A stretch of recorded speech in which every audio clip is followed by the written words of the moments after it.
किसान साथियों नमस्कार। आप देख रहे हैं फसल क्रांति। आपको पता ही है हम कृषि से संबंधित नई नई जानकारी आपके लिए लेकर आते रहते हैं। इस समय हम एक बहुत खास जगह भारतीय मौसम विभाग इंडियन मेट्रोलॉजिकल डिपार्टमेंट में मौजूद हैं। सभी को मालूम है इंडियन मेट्रोलॉजिकल डिपार्टमेंट यानी कि भारतीय मौसम विभाग किस तरीके से काम करता है और पूरे देश में मौसम से संबंधित जितनी भी जानकारियाँ होती हैं उसको पहुंचाने का काम करता है। और ये खास डिपार्टमेंट इसलिए है क्योंकि कहीं ना कहीं मौसम आधारित जितनी भी जानकारियां हैं सब इसी विभाग के ऊपर डिपेंड करते हैं। आज हमारे साथ हमारे खास मेहमान इंडियन मेट्रोलॉजिकल डिपार्टमेंट के डीजी डॉक्टर मृत्युंजय महापात्रा जी मौजूद हैं, जो कि महानिदेशक हैं भारतीय मौसम विभाग के। सर बहुत बहुत स्वागत है आपका। सर धन्यवाद आपको। मेरा सबसे पहला आपसे सवाल है, जो हमारा भारतीय मौसम विभाग है उसके साथ आपका जुड़ाव कब से है, कब से आप इस विभाग को संभाल रहे हैं? भारत मौसम विज्ञान विभाग में मैं 1992 अक्टूबर में ज्वाइन किया था एज ए मेट्रोलॉजिस्ट, और धीरे धीरे ऑल इंडिया ट्रांसफर होते हुए हमने भारत के भिन्न भिन्न अंग में विभिन्न पदवी में कार्यरत रहा। इसके पहले पुणे में ज्वाइन करते हुए 1993 में हम बेंगलोर में एक यंग मेट्रोलॉजिस्ट जैसे शुरुआत किया एविएशन वेदर फोरकास्टिंग पर। इसके बाद 1996 में general weather forecasting, weather warning for Karnataka state. इसके बाद फिर हम भुवनेश्वर आ गए 1998 जून में, और वहाँ जैसे आपको पता होगा कि सभी तरीका का सीवियर वेदर देखने को मिलता है। Cyclones, thunderstorms, heat wave, cold wave, heavy rainfall, tornadoes. So वहाँ हमको बहुत अच्छा एक्सपीरियंस और एक्सपर्टाइज प्राप्त हुआ जब हम डिफरेंट तरीके की सीवियर वेदर इवेंट्स को मॉनिटरिंग किए और इसका प्रेडिक्शन करने के लिए कोशिश किए हैं। इसके बाद हम डायरेक्टर रूप में नॉर्थ ईस्ट रीजन का फोरकास्ट संभालने के लिए 2004 में वहाँ ज्वाइन किए थे गुवाहाटी में। वहाँ 2 साल रहने के बाद फिर हम भारत मौसम विज्ञान विभाग के हेडक्वार्टर में जो साइक्लोन वार्निंग डिवीजन है वहाँ ज्वाइन किया, और जनरल वेदर फोरकास्टिंग जो हमारा नेशनल वेदर फोरकास्टिंग सेंटर है वहाँ भी काम किया। वहाँ धीरे धीरे अग्रसर होते हुए हम head of regional specialised meteorological centre for tropical cyclones बने 2007 में, और फिर हम 2019 से हम डायरेक्टर जनरल ऑफ मेट्रोलॉजी के रूप में भारत मौसम विज्ञान विभाग में नई दिल्ली में कार्यरत है। सर अगर हम बात करें जो हमारा भारतीय मौसम विज्ञान विभाग है उसकी जो कार्य प्रणाली है, किस तरीके से ये विभाग काम करता है और क्या इसकी कार्य प्रणाली है? भारत मौसम विज्ञान विभाग का आप मैंडेट देखें, ये दर्शाता है कि हम राउंड द क्लॉक वेदर और क्लाइमेट को वॉच करते हैं और इसका मॉनिटरिंग करते हुए एक सीमलेस मैनर पे कुछ घंटा का पूर्वानुमान शुरू करते हुए एक दिन का पूर्वानुमान, एक वीक का पूर्वानुमान, एक महीना का पूर्वानुमान और एक सीजन का पूर्वानुमान करते हैं, विशेष करके रेनफॉल, टेम्परेचर और इसमें होने वाले भिन्न भिन्न सीवियर वेदर इवेंट्स की। ये सिर्फ पूर्वानुमान भारतवर्ष की नहीं, भारतवर्ष के अंदर सभी स्टेट्स के लिए, सभी डिस्ट्रिक्ट्स के लिए, सभी रिवर कैचमेंट्स के लिए और सभी स्पेसिफिक लोकेशंस के लिए भी हम जारी करते हैं। और फिर स्पेशल पूर्वानुमान में हम इशू करते हैं, जैसे कि कृषक भाई और बहनों के लिए हम एग्रोमेट्रोलॉजिकल एडवाइजरी सर्विसेज, साइक्लोन डिजास्टर के लिए cyclone warning services, flood management के लिए हम hydrometeorological monitoring and forecasting services, और एनवायरमेंट मॉनिटरिंग के लिए हम एयर क्वालिटी फोरकास्टिंग सर्विसेज, ऐसे पावर सेक्टर के लिए, हेल्थ सेक्टर के लिए fishery, ports, shipping, urban sector, transport sector जैसे कि surface transport, Indian railways, national highways, aviation sector, marine sector, tourism sector, सभी सेक्टर को हम स्पेसिफिक पूर्वानुमान भी हर दिन जारी करते हैं। विजन यही है कि कोई भी सीवियर वेदर अनडिटेक्टेड न हो और अनप्रेडिक्टेड न हो, इसके लिए हम लगातार कोशिश करते हैं। दूसरा विजन यही है कि हम हमारे वेदर और क्लाइमेट फोरकास्ट और इन्फॉर्मेशन को ऐसे ऑप्टिमाइज करें जैसे कि हर व्यक्ति इसका जीवन में, दैनंदिन जीवन पे इसको प्रयोग करे, जैसे कि उनका सामाजिक और आर्थिक प्रगति के लिए मौसम का जानकारी सहायक हो।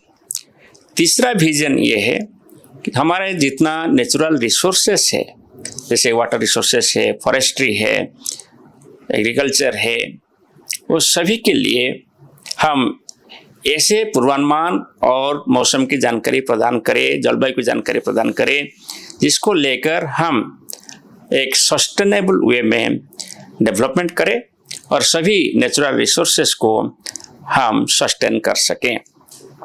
ये विजन को रूपान्वयन करने के लिए, कार्यान्वयन करने के लिए हम मिशन के लेवल पर और स्ट्रेटेजी अपनाते हैं। पहला स्ट्रेटेजी यही होता है कि हम हमारे मीटरोलॉजिकल ऑब्जर्वेशंस को लगातार बढ़ाना चाहते हैं और बढ़ाते रहते हैं। लक्ष्य यही है कि हम अच्छा से अच्छा ऑब्जर्वेशन ले, क्वालिटेटिव ऑब्जर्वेशन ले, हाईली डेंस ऑब्जर्वेशन ले और फ्रीक्वेंटली ऑब्जर्वेशन ले, जैसे कि हम each and every severe weather event को डिटेक्ट कर सकें।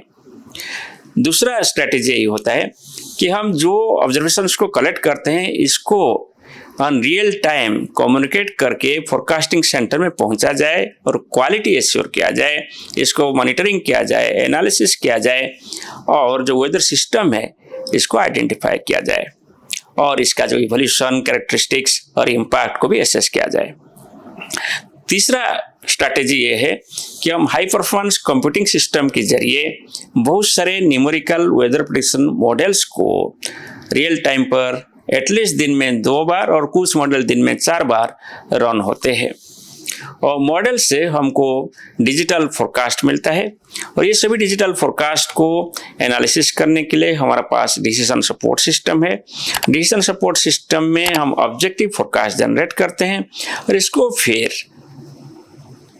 लोगों के पास पहुंचाने के लिए पब्लिक वेदर इंफॉर्मेशन जनरेट होता है और ये सभी सर्विसेज को पब्लिक को मास मीडिया के जरिए, इलेक्ट्रॉनिक मीडिया के जरिए और कन्वेंशनल, नॉन कन्वेंशनल सोर्सेस में हम लोगों के पास पहुंचाते हैं। जब लोगों के पास पहुंचाते हैं, रिसेंट ईयर्स में 2019 ऑनवर्ड्स, ना सिर्फ हम पूर्वानुमान देते हैं मौसम के, मगर हम ये बताते हैं कि ये मौसम जो हम पूर्वानुमान कर रहे हैं इसका प्रभाव क्या होगा। इसको इंग्लिश में बोले तो ना सिर्फ हम वेदर फोरकास्ट कर रहे हैं मगर इम्पैक्ट बेस्ड वेदर फोरकास्ट और रिस्क बेस्ड वार्निंग हम जारी कर रहे हैं हर डिस्ट्रिक्ट में, हर सिटीज़ में। और इस क्रम पे हम बहुत सारे ऑर्गेनाइजेशन के साथ within minister of earth sciences जैसे कि IITM पुणे, IMD न्यू दिल्ली और हमारा जो जितना regional and state level centres और national centre for medium range weather forecasting, हम इकट्ठा मिलकर काम करते हैं। बहुत सारे इंस्टीट्यूट्स, ऑर्गेनाइजेशंस जैसे कि IITs, IIITs, यूनिवर्सिटीज़ के साथ हम कोलैबोरेशन करते हैं नेशनली और इंटरनेशनली भी।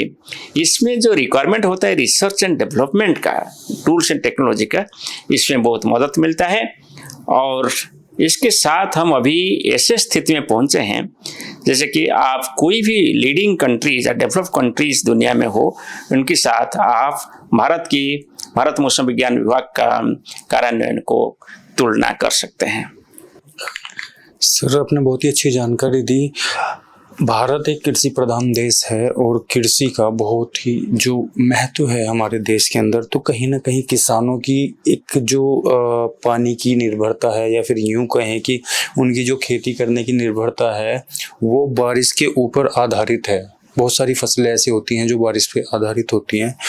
तो हम ये जानना चाहेंगे सर कि जो एग्रीकल्चर में स्पेसिफिक आपका डिवीजन है वो किस तरीके से किसानों को फायदा पहुंचाने का काम करता है। एग्रो मेट्रोलॉजिकल सर्विसेज जो भारत मौसम विज्ञान विभाग देता है ये बहुत पुराना है।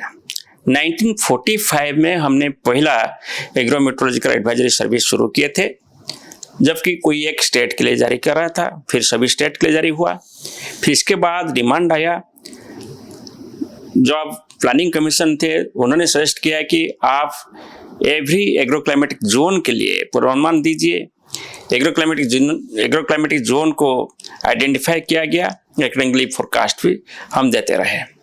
इसके बाद फिर 2008 से हम लोग 131 एग्रो क्लाइमेटिक जोन था। 2008 से हम लोग ये डिसीजन लिया कि डिस्ट्रिक्ट लेवल पर हम पूर्वानुमान देंगे और एग्रोमेट एडवाइजरी सर्विसेज जारी करेंगे।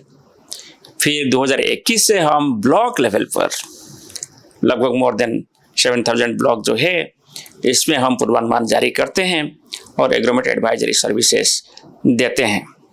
फिर 2024 में हम पंचायत मौसम सेवा शुरू किया, जिसके अंतर्गत अभी हर पंचायत के लिए हम मौसम सेवा जारी कर रहे हैं। और जैसे आपको पता होगा, कोई एक कृषक भाई और बहनों के लिए सबसे अहम वेदर इंफॉर्मेशन वही होता है कि बारिश होगा कि नहीं, बारिश कितना हुआ है, इसके बाद क्लाउडी कंडीशन कितना है, क्या ये पार्टली क्लाउडी है कि ओवरकास्ट क्लाउडी है, क्या है और क्या होने वाला है। तीसरा रिक्वायरमेंट होता है कि टेम्परेचर, सर्वोच्च तापमान कितना है और सर्वनिम्न तापमान कितना है। फिर चौथा होता है कि आपका ह्यूमिडिटी, आपका सर्वोच्च रिलेटिव ह्यूमिडिटी कितना है और सर्वनिम्न रिलेटिव ह्यूमिडिटी कितना है। ये सभी जानकारी मैं आपको बताया, अराउंड 7 to 8 पैरामीटर्स। इसको हम हर दिन ब्लॉक लेवल पर, पंचायत लेवल पर डेवलप कर रहे हैं और लोगों को बता रहे हैं। और इसके साथ साथ जब कोई सीवियर वेदर डेवलप होता है कोई भी डिस्ट्रिक्ट में, इसका पूर्वानुमान होता है, वो भी कृषक भाइयों बहनों के पास पहुंचाने के लिए हम कोशिश करते हैं। और एक स्पेशल एडवाइजरी सर्विसेज हम हर ट्यूसडे को, हर फ्राइडे को जारी करते हैं।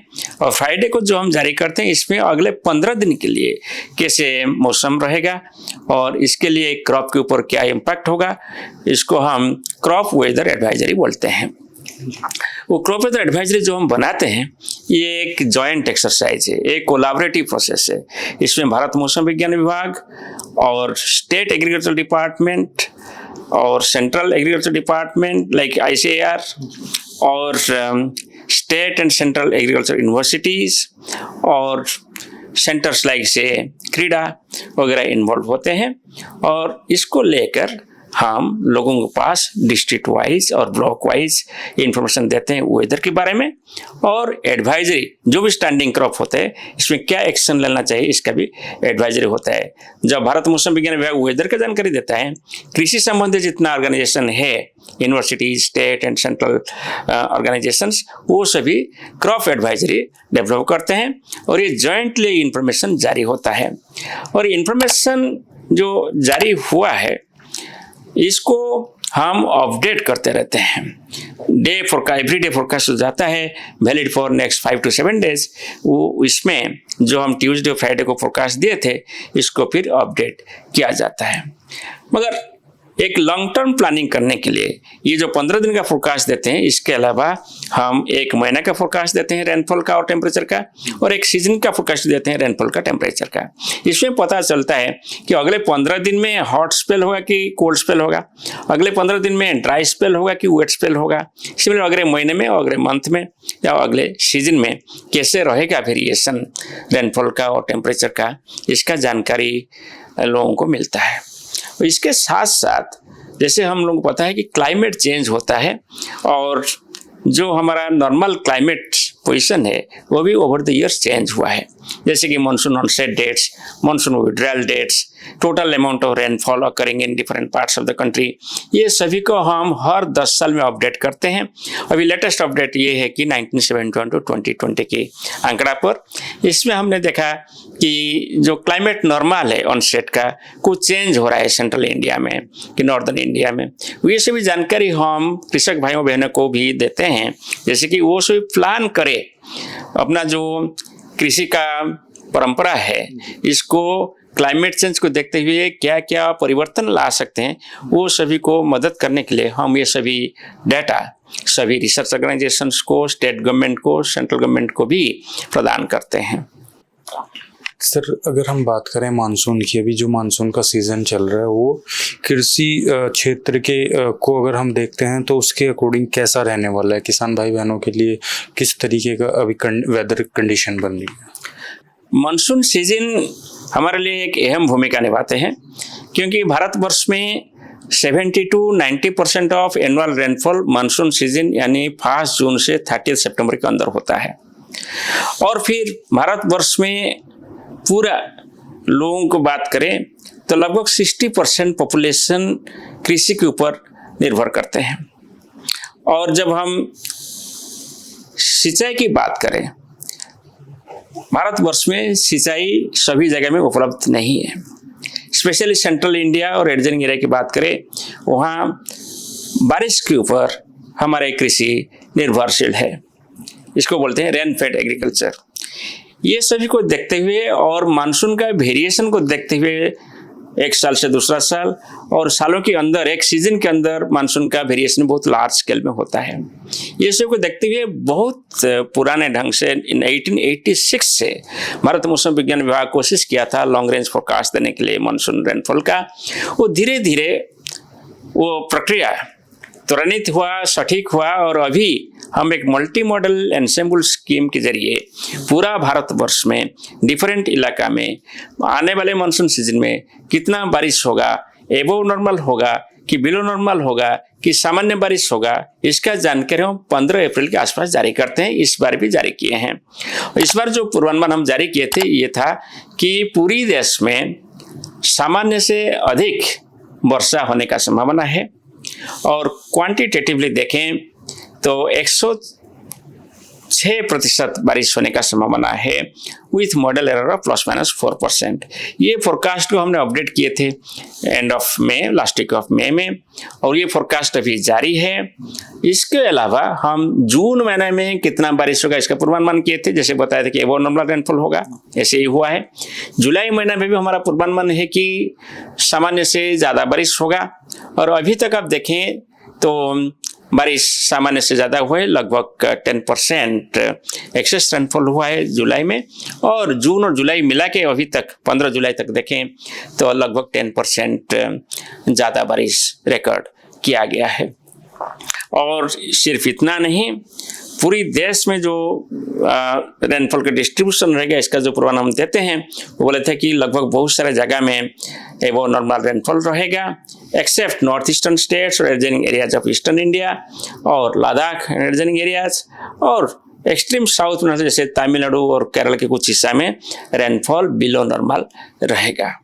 और जैसे हम पूर्वानुमान किए थे इसी ढंग से अभी मानसून अग्रसर हो रहा है।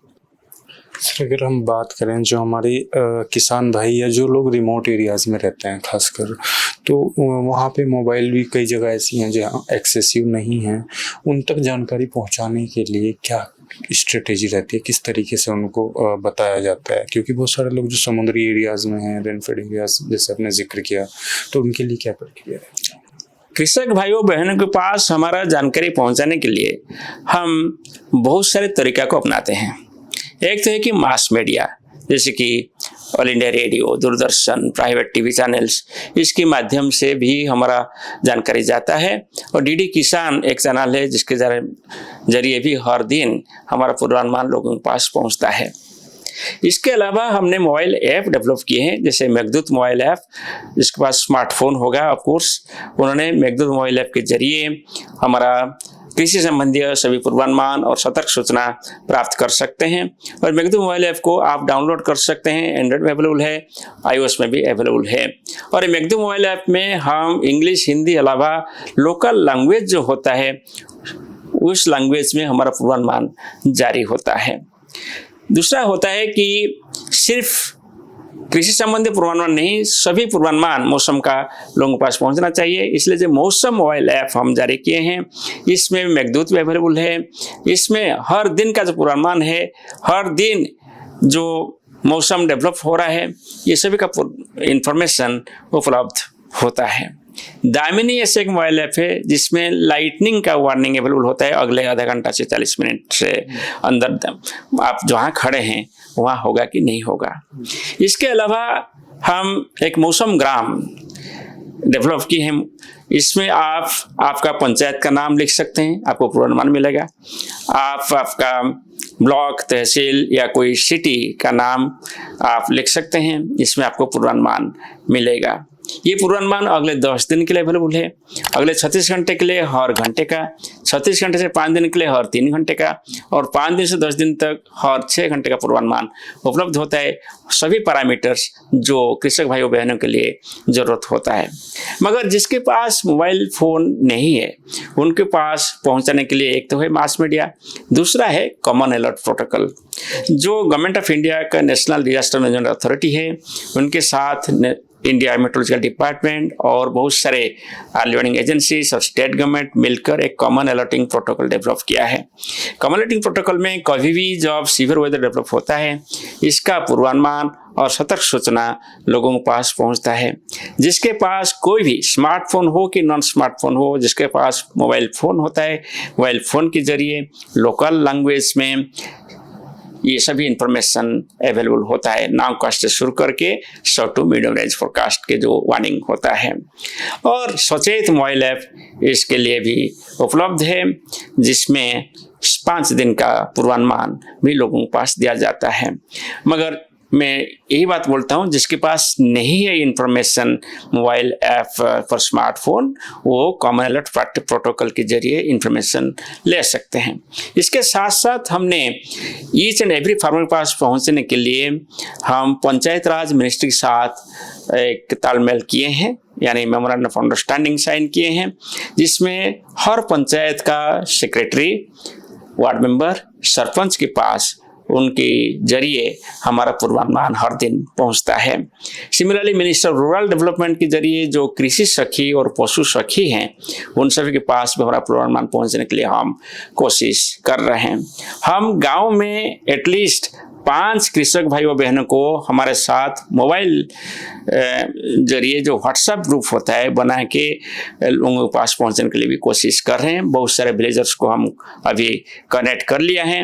लक्ष्य ये है कि हम इसको अगले 2-3 सालों में सभी के पास पहुंचाएंगे। नेक्स्ट अप्रोच यही है कि हम बहुत सारे NGOs, प्राइवेट सेक्टर के साथ भी कोऑर्डिनेशन, कोलैबोरेशन करते हैं। और जैसे कि Reliance foundation, MS Swaminathan foundation, green IFFCO किसान और ग्रीन अलर्ट वगैरह बहुत सारे संस्था है। इस संस्था के जरिए हमारा पूर्वानुमान भी लोगों के पास, कृषक भाइयों बहनों के लिए पहुंच रहा है। इसके अलावा जो मिनिस्टर ऑफ एग्रीकल्चर है उनका जो माध्यम होता है, जैसे कि एक्टिव फार्मर्स होते हैं, उनके जरिए भी हमारा पूर्वानुमान जाता है। सभी हुंडी में हमारा इंफॉर्मेशन भी लोगों के पास पहुंचते हैं। आपको जैसे पता है हुंडी में बहुत सारे कृषक भाइयों बहनों इकट्ठा होते हैं अपना प्रोडक्ट्स को बेचने के लिए, वहाँ भी हमारा पूर्वानुमान लोगों को उपलब्ध होता है। ऐसे ही हम ये कोशिश जारी रखते हैं कि कैसे हम सभी मिलकर ईच एंड एवरी फार्मर के पास हम पहुँचे, उनको भी अवेयरनेस बढ़ाए। और बहुत सारे फार्मर्स अवेयरनेस प्रोग्राम भी हम एग्रीकल्चर मिनिस्ट्री के साथ मिलकर अरेंज करते हैं। उनको हमारा जो विवरण है मौसम के बारे में उनको समझाते हैं, जो टर्म्स एंड टर्मिनोलॉजी हुए उनको समझाते हैं, जैसे कि वो इसको इस्तेमाल कर सकते हैं। और आवश्यक पदक्षेप लेकर जो इनपुट कॉस्ट है कृषक की, माने डिफरेंट एग्रीकल्चर प्रैक्टिस में सोइंग से शुरू करके हार्वेस्टिंग तक इसको कम कर सके, और जो एग्रीकल्चर ऑपरेशन से जैसे कि एप्लीकेशन ऑफ फर्टिलाइजर्स की इरिगेशन, पेस्टिसाइड्स, इसको भी वो ऑप्टिमाइज कर सके। और इसके अलावा फाइनली जब हार्वेस्टिंग स्टेज आ जाता है, उनका जो हार्वेस्टिंग प्रोडक्ट्स है इसको अच्छा से सुरक्षित ढंग से अमल कर सके। ये हम कर लेंगे तो जरूर कृषक भाइयों बहनों हमारे मौसम और जलवायु का जानकारी को यूटिलाइज करते हुए ना सिर्फ उनका जानमाल का जो नुकसान हो रहा है इसको कम कर पाएंगे, मगर उनका जो सामाजिक आर्थिक प्रगति है जिसको भी आगे बढ़ा पाएंगे। हमने ऐसे एक इंडिपेंडेंट सर्वे किए थे, जो एक गरीब कृषक परिवार है जिसके पास 2 एकड़ जमीन से कम जमीन है, जो कोई रेनफेड एरिया में बिलोंग करता है, जो बिलो पॉवर्टी लाइन फार्मर है। वो जब भारत मौसम विज्ञान विभाग का दिए गए एग्रो मेट्रोलॉजिकल एडवाइजरी सर्विसेज को प्रयोग करते हैं, एटलीस्ट उनका हर साल 12,000 रुपया ज़्यादा फायदा होता है कंपैरिजन पे जो फार्मर हमारा इंफॉर्मेशन को यूज़ नहीं करते हैं।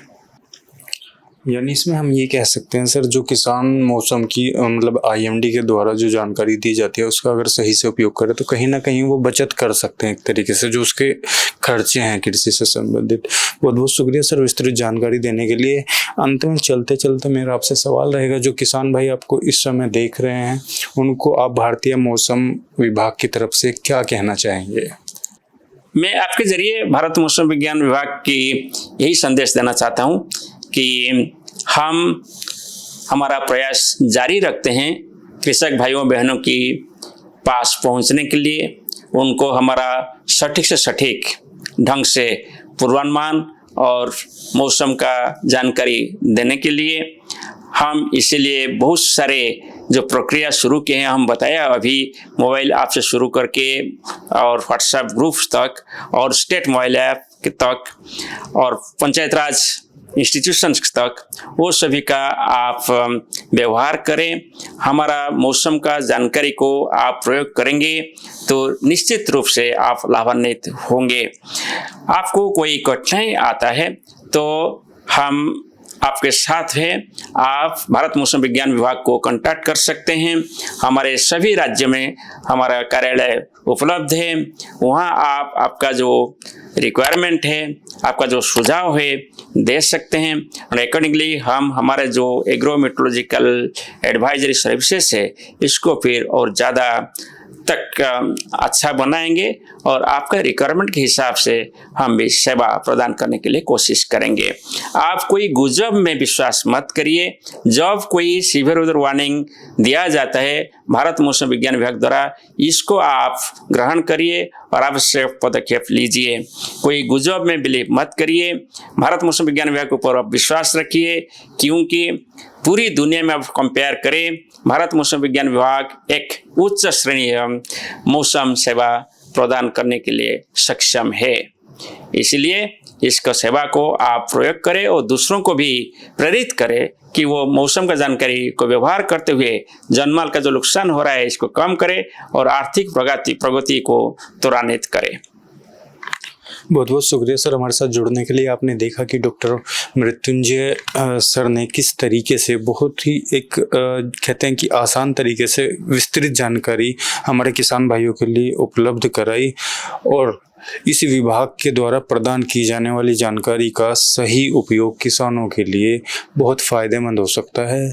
जैसा कि सर ने बताया कि मैसेज के ज़रिए, व्हाट्सएप के ज़रिए या फिर अलग अलग सोर्सेज के ज़रिए किसानों को मौसम संबंधित जानकारी दी जाती है। इसी तरीके की और भी जानकारी हम आप तक पहुंचाते रहेंगे। देखते रहिए फसल क्रांति। धन्यवाद।